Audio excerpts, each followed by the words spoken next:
compositor e intérprete, lo que le gustaba que lo considerasen era un periodista con guitarra.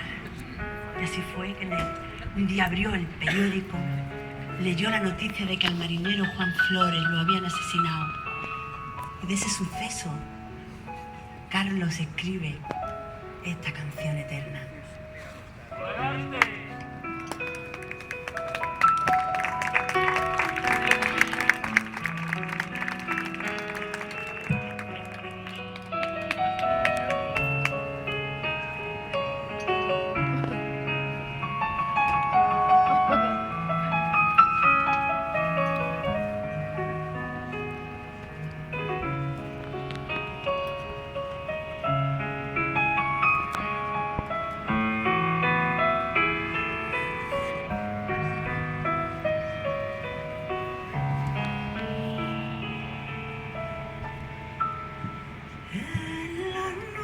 De luna y clavel, de Ayamonte hasta Villarreal, sin rumbo por el río, entre suspiros, una canción viene y va.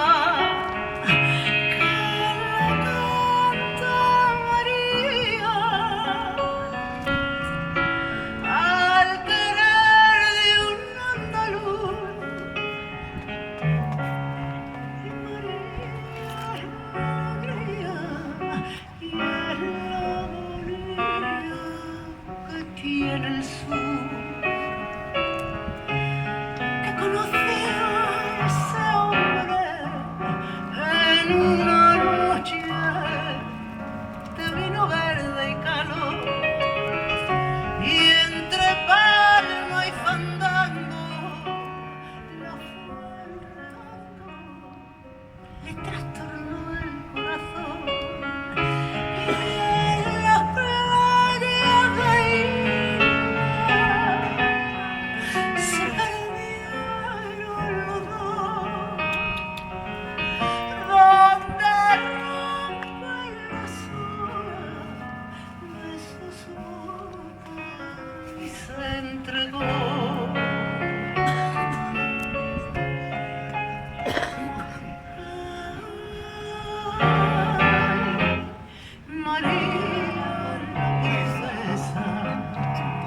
Desde Ayamonte hasta Faro se oye este fado por la taberna, donde bebe el viño amargo, porque canta con tristeza,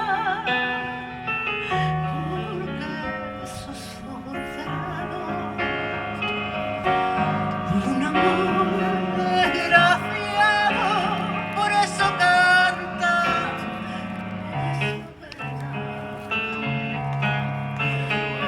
ay, fado, porque me faltan sus ojos, fado, porque me falta su boca, fado, porque se fue por el río, fado, porque se fue con la sombra.